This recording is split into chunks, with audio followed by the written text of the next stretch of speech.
Video like जरूर कर लीजिए और ऐसे वीडियो लगातार फ्री में पाने के लिए चैनल को तुरंत सब्सक्राइब कर लीजिए और बेल आइकन को जरूर टैप कर लीजिए ताकि आगे भी सारे वीडियो आपको मिलते रहे। यूट्यूब में फॉलो करते हैं तो प्लीज ये वाला फ्री टेलीग्राम चैनल जरूर ज्वाइन कर लीजिएगा। सारे नोटिफिकेशन सारे अपडेट यहीं पे आते हैं, ध्यान रखिए। नमस्कार दोस्तों, स्वागत है आप सभी का आरो by study for civil services पर। मैं अलका पांडे। तो दोस्तों, हम लोग देख रहे थे यूपी पीसीएस का प्रीवियस ईयर पेपर।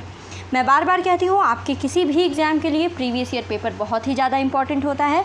तो दोस्तों, अभी तक हम लोगों ने पिछले वीडियोस में 108 हिस्ट्री के सवाल डिस्कस किए थे, वो बताया था आपको पीवाईक्यू का। अब वहीं से कंटिन्यू करते हैं। अगर आप इस चैनल पे नए हैं तो प्लीज़ जाके आप वो पिछले 4 वीडियोज़ देख लीजिए जो हिस्ट्री के पीवाईक्यू हैं। तो चलिए, इस वीडियो में भी आपका इतिहास का ही प्रीवियस ईयर पेपर है। तो चलिए कंटिन्यू करते हैं। हमारा पहला सवाल है कि निम्नलिखित में से किस राजवंश के अभिलेख से इस परंपरा का समर्थन होता है कि लुम्बिनी शाक्य मुनि बुद्ध का जन्म स्थान था। मतलब कौन सा अभिलेख है जिससे पता चलता है कि लुम्बिनी जो है वो बुद्ध का जन्म स्थान था। मौर्य का था, शुंग, सातवाहन या फिर कुषाण। तो देखिए, मौर्यों के अभिलेख से ये पता चलता है कि लुम्बिनी जो है वो शाक्य मुनि बुद्ध का जन्म स्थान था। ऑप्शन ए यहाँ पर सही होता है। ठीक, अगला सवाल है, निम्नलिखित में से कौन एक अशोक का अभिलेख इस परंपरा की पुष्टि करता है कि गौतम बुद्ध का जन्म जो है लुम्बिनी में हुआ था। ठीक, वो है बशाड़ स्तंभ अभिलेख, निगाली सागर स्तंभ अभिलेख, रामपुरवा स्तंभ अभिलेख या फिर रुम्मिनदेही स्तंभ अभिलेख। ठीक है, तो ये देखिए बहुत ही इंपॉर्टेंट सवाल ये है आपका, रुम्मिनदेही स्तंभ अभिलेख जो कि अशोक का अभिलेख था। इससे पता चलता है कि गौतम बुद्ध का जन्म जो है वो लुम्बिनी में हुआ था। रुम्मिनदेही स्तंभ अभिलेख याद कर लीजिएगा। आगे बढ़ते हैं। अगला सवाल, निम्नलिखित में से किस राजा के एक अभिलेख से सूचना मिलती है कि शाक्य मुनि बुद्ध का जन्म लुम्बिनी में हुआ था। अशोक, कनिष्क, हर्ष या फिर धर्मपाल। तो अभी पिछले वीडियो में, पिछले सवाल में आपने क्या पढ़ा कि अशोक का अभिलेख था, रुम्मिनदेही अभिलेख, जिससे ये पता चलता है। तो राइट आंसर क्या होगा? Option A Ashok. ठीक, अगला सवाल, महात्मा बुद्ध का महापरिनिर्वाण कहाँ हुआ था।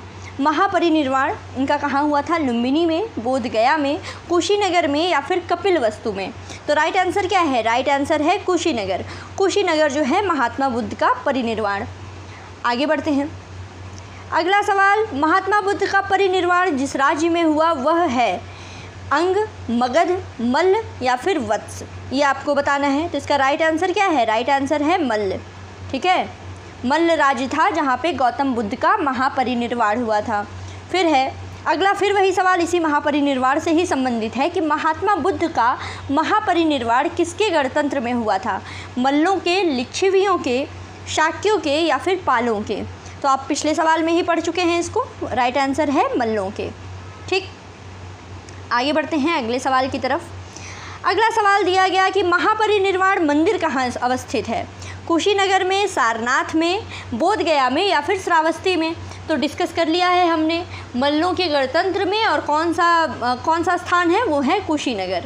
ठीक है, महापरिनिर्वाण, 2 लोकेशन याद कर, 2 चीज़ें याद कर लीजिएगा इससे संबंधित। एक तो हो गया आपका मल्ल गणराज, दूसरा स्थान है कुशीनगर।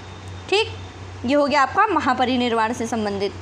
अब है कि अगला सवाल कि गौतम बुद्ध के द्वारा अपने धर्म में दीक्षित किया जाने वाला अंतिम व्यक्ति कौन था। ठीक है, आनंद, सारिपुत्र, मोग्गलान या फिर सुभद्र। राइट आंसर क्या है इसका? अपने धर्म में दीक्षित किया जाने वाला अंतिम व्यक्ति था सुभद्र। ऑप्शन डी यहाँ पर सही होगा। अगला सवाल, फिर वही सवाल है, अलग तरीके से पूछा गया कि बुद्ध के द्वारा रूपांतरित निम्नलिखित व्यक्तियों में से अंतिम कौन था। आनंद, वसुमित्र, गोशल या फिर सुभद्र। तो अंतिम व्यक्ति कौन था आप पढ़ चुके हैं, वो था सुभद्र। फिर अगला सवाल है कि बुद्ध ने अपने जीवन की अंतिम वर्षा ऋतु कहाँ बिताई थी। श्रावस्ती में, वैशाली में, कुशीनगर में या फिर सारनाथ में। तो राइट आंसर क्या है इसका? राइट आंसर है वैशाली में। फिर है आलार कालाम कौन थे। आलार कालाम ऑप्शन ए दिया गया है, बुद्ध के एक शिष्य, फिर एक प्रतिष्ठित बौद्ध भिक्षु, बुद्धकालीन एक शासक या फिर बुद्ध के एक गुरु। तो राइट आंसर क्या है? बुद्ध के एक गुरु। ठीक है, तो आप लोगों के लिए एक सवाल है यहाँ पे, बुद्ध के जितने भी गुरु रहे हैं, 1, 2, 3, जो भी आपको पता है उसको कमेंट बॉक्स में मेंशन कीजिए। ठीक है, उसको कमेंट बॉक्स में मेंशन कीजिए। एक नाम तो आपको पता चल चुका, आलार कालाम। और बताइए, आगे बढ़ते हैं। अगला सवाल, महात्मा बुद्ध ने अपना पहला धर्म चक्र प्रवर्तन किस स्थान पर दिया था? महात्मा बुद्ध ने अपना पहला धर्म चक्र प्रवर्तन किस स्थान पर दिया था, ये बताना है आपको। लुम्बिनी में, सारनाथ में, पाटलिपुत्र में या फिर वैशाली में। धर्मचक्र प्रवर्तन क्या था? पहला उपदेश कहाँ दिया था इन्होंने? सारनाथ में दिया था, राइट आंसर। फिर सारनाथ में अपना प्रथम प्रवचन किसने दिया? वही सवाल घुमा के पूछा गया है। ऑप्शन में दिया गया है महावीर, शंकराचार्य, महात्मा बुद्ध या फिर गुरु नानक। तो सारनाथ में अपना पहला प्रवचन दिया था महात्मा बुद्ध ने, जिसको पहले प्रवचन वाली जो ये घटना है इसको क्या कहा जाता है? इसे बोला जाता है धर्मचक्र प्रवर्तन। ठीक, आगे बढ़ते हैं। अगला सवाल, फिर वही सवाल कि धर्मचक्र प्रवर्तन किया गया था सांची में, श्रावस्ती में, सारनाथ में या फिर वैशाली में। राइट आंसर क्या है? राइट आंसर है सारनाथ। अब अगला सवाल पूछा गया कि बुद्ध ने अपने सर्वाधिक उपदेश दिए थे। अभी तक तो पिछले जो 3 सवाल थे वो थे धर्मचक्र प्रवर्तन पे, यानी बुद्ध के पहले उपदेश पर। फिर अगला सवाल है कि बुद्ध ने सर्वाधिक उपदेश दिए थे कहाँ पर? वैशाली में, श्रावस्ती में, कौशाम्बी में या फिर राजगृह में। तो इसका राइट आंसर क्या होगा? बुद्ध ने सर्वाधिक उपदेश दिए थे श्रावस्ती में। ठीक है, तो अब पहला जो उपदेश था धर्मचक्र प्रवर्तन वाला वो था आपका सारनाथ, लेकिन सर्वाधिक उपदेश की अगर बात आएगी तो राइट आंसर होगा श्रावस्ती। ठीक है, फिर अगले सवाल की तरफ बढ़ते हैं। ये है कि बुद्ध कौशाम्बी किसके राज्यकाल में आए थे? शतानीक, उदयन, बोधि या फिर निचक्षु। तो बुद्ध जो है कौशाम्बी उदयन के राज्यकाल में आए थे। उदयन का उस समय चल रहा था, तब बुद्ध कौशाम्बी में आए थे। फिर है, बुद्ध की मृत्यु के पश्चात प्रथम बौद्ध संगीति की अध्यक्षता की गई थी। मतलब प्रथम जो बौद्ध संगीति हुई थी उसके अध्यक्ष कौन थे? महाकश्यप, धर्मसेन, अजातशत्रु या फिर नागसेन के द्वारा। तो राइट आंसर क्या होगा? राइट आंसर है महाकश्यप।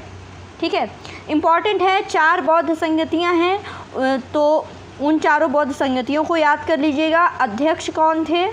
ठीक है, अध्यक्ष कौन थे? राजा कौन था उस समय, किसका काल चल रहा था, और इन बौद्ध संगतियों का स्थान।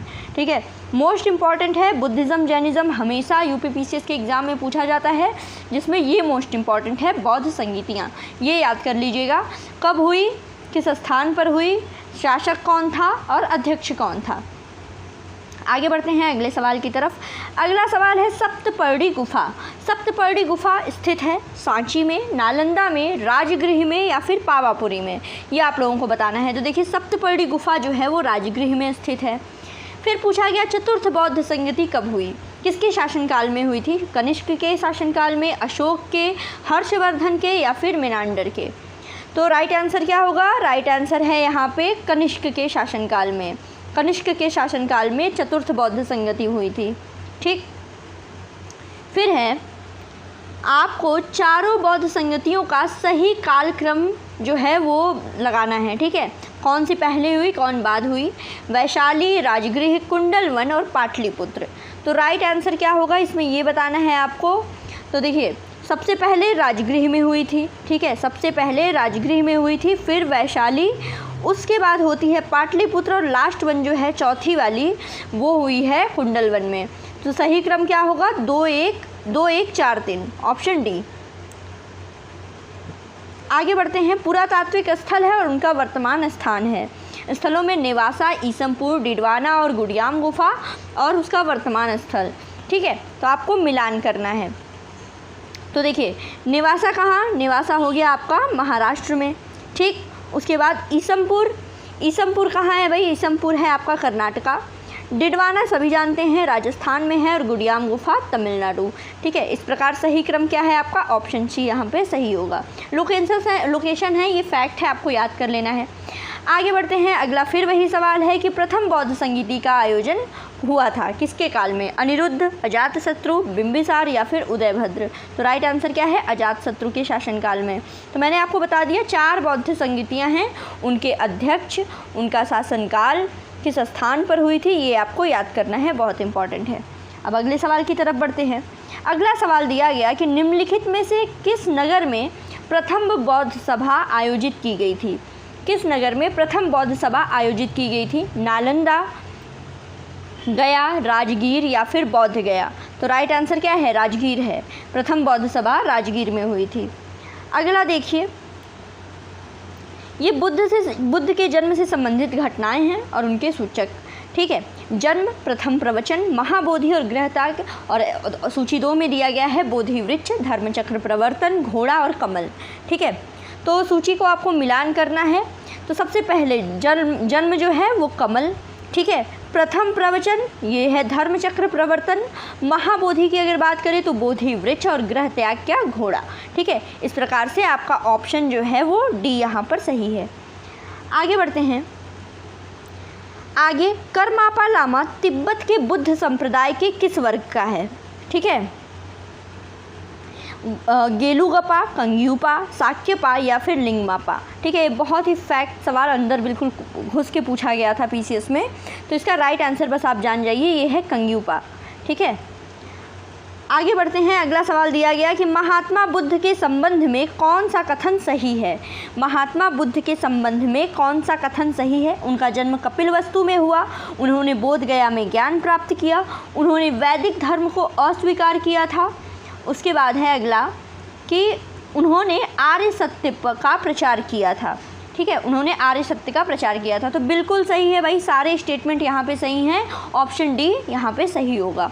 ठीक, अगले सवाल की तरफ बढ़ते हैं कि निम्नलिखित में से कौन सा बौद्ध पवित्र स्थल निरंजना नदी पर स्थित था? बोध गया, कुशीनगर, लुम्बिनी या फिर ऋषिपत्तन? राइट आंसर क्या है? राइट आंसर है आपका बोध गया। बोध गया जो है ये एक पवित्र स्थल है बुद्धिज़्म का, ये निरंजना नदी पर स्थित है। आगे बढ़ते हैं। बुद्ध के उपदेश किससे संबंधित हैं? बुद्ध के उपदेश किससे संबंधित हैं? आत्म संबंधी विवाद से, ब्रह्मचर्य से, धार्मिक कर्मकांड से या फिर आचरण की शुद्धता एवं पवित्रता से? ठीक, तो यहाँ पे राइट आंसर क्या है? बुद्ध के उपदेश जो है बेसिकली आपकी आचरण की शुद्धता और पवित्रता से संबंधित है। धार्मिक कर्मकांड से कुछ नहीं लेना देना, न ब्रह्मचर्य से। ठीक है, राइट आंसर है ऑप्शन डी। फिर है, निम्नलिखित में से कौन बुद्ध के जीवन काल में ही संघ प्रमुख होना चाहता था? कौन था जो बुद्ध के जीवन काल में ही संघ प्रमुख होना चाहता था? देवदत्त, महाकश्यप, उपाली या फिर आनंद? तो राइट आंसर क्या है? देवदत्त। आगे बढ़ते हैं। अगला सवाल गौतम बुद्ध के बारे में। गौतम बुद्ध के बारे में है कि वे कर्म में विश्वास रखते थे, आत्मा का शरीर में परिवर्तन मानते थे, निर्वाण की प्राप्ति में विश्वास रखते थे और ईश्वर की सत्ता में विश्वास रखते थे। आपको बताना है कि कौन सा उत्तर यहाँ पे सही है। तो राइट आंसर है सिर्फ आपका पहला और दूसरा, निर्वाण में भी नहीं और ईश्वर की सत्ता में भी नहीं। वे कर्म में विश्वास रखते थे और आत्मा का शरीर में परिवर्तन मानते थे। इस तरीके से ऑप्शन बी आपका सही है। आगे बढ़ते हैं। आज का हमारा आखिरी सवाल रहेगा कि बौद्ध संघ में भिक्षुणी के रूप में स्त्रियों के रूप में प्रवेश की अनुमति बुद्ध के द्वारा दी गई थी? किस स्थान पर? श्रावस्ती में, वैशाली में, राजगृह में या फिर कुशीनगर में? तो राइट आंसर क्या है? राइट आंसर है वैशाली। ठीक है, तो दोस्तों आज के लिए इतना ही। नेक्स्ट वीडियो में हम लोग फिर से यहीं से कंटिन्यू करेंगे। बस पढ़ते रहिए। God bless you all. Thank you so much.